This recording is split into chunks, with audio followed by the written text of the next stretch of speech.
I'd like to say a few words about an extraordinary leader and a great man whom we lost today, Colin Powell. Secretary Powell was beloved here at the State Department at C Street and at our embassies and consulates around the world. He came to the State Department after a long and extraordinary career in the U.S. Armed Forces. He was General Powell, former chairman of the Joint Chiefs, when he walked into the Oval Office to be sworn in as our nation's top diplomat. After that, he was Mr. Secretary. He gave the State Department the very best of his leadership, his experience, his patriotism. He gave us his decency, and the State Department loved him for it. Secretary Powell trusted the career workforce here. He empowered them. He made sure that the desk officer who knew a particular country or issue most deeply was the one who got to brief him or the president. He told his staff that they didn't need to worry about getting him fancy lunches. Hamburgers and hot dogs were just fine. When he hopped onto the elevator, he'd pull others on with him. He didn't bother with formalities. And he wasn't overly concerned with hierarchy either. He wanted to hear from everyone. He walked around the building, dropping into offices unannounced, asking what people needed, making sure they knew he was counting on them. Secretary Powell was, simply and completely, a leader, and he knew how to build a strong and united team. He treated people the way he expected them to treat each other, and he made sure that they knew he would always have their back. The result was that his people would walk through walls for him. Secretary Powell's career in the U.S. military is legendary.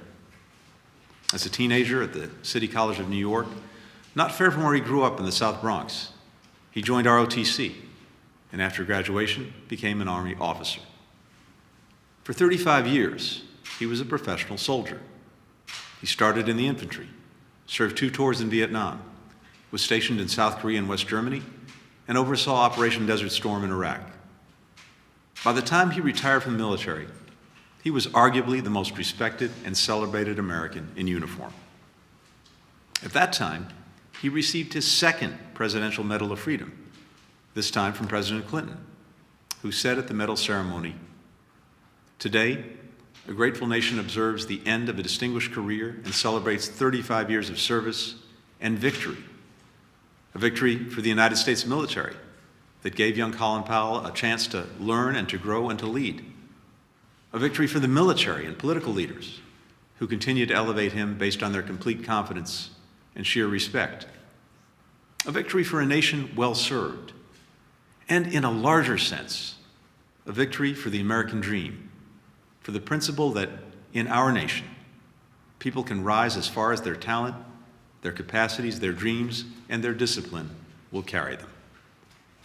After that career, Colin Powell could have enjoyed a quieter life, maybe dedicating himself full-time to the organization he founded, America's Promise, to help young people from underrepresented communities like the one where he grew up. Instead, he started a new career in diplomacy. And I believe Secretary Powell's years as a soldier are what made him such an exceptional diplomat. He knew that war and military action should always be a last resort. And to make that so, we need our diplomacy to be as robust and well-resourced as possible. He called for increased funding for state, which then, as now, was just a fraction of the Pentagon's budget. He modernized the State Department, putting a computer on every desk. And he believed deeply that America was an exceptional nation, that we could and should lead with confidence and humility, and that the world was safer when the United States was engaged and its allies and partners were united.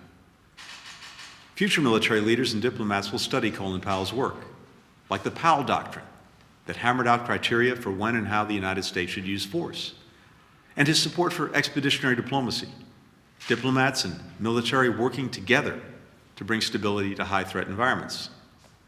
He was a man of ideas, but he wasn't ideological. He was constantly listening, learning, adapting. He could admit mistakes. It was just another example of his integrity. As is probably evident by now, I was a huge admirer of Secretary Powell's. I always will be. and he was very generous with me. This past 4th of July, we spent a few precious hours together, talking about the State Department, discussing all the challenges we're confronting around the world. Two things were clear. Secretary Powell's depth of knowledge about world events was unmatched, and he loved the State Department and wanted it to thrive. So today is a sad day for us here at State, especially for all those who worked for and with Secretary Powell and will never forget the experience. Our thoughts are with Alma Powell and the entire family today, to everyone who loved him. Colin Powell dedicated his extraordinary life to public service because he never stopped believing in America. And we believe in America in no small part because it helped produce someone like Colin Powell. Thank you, Mr. Secretary.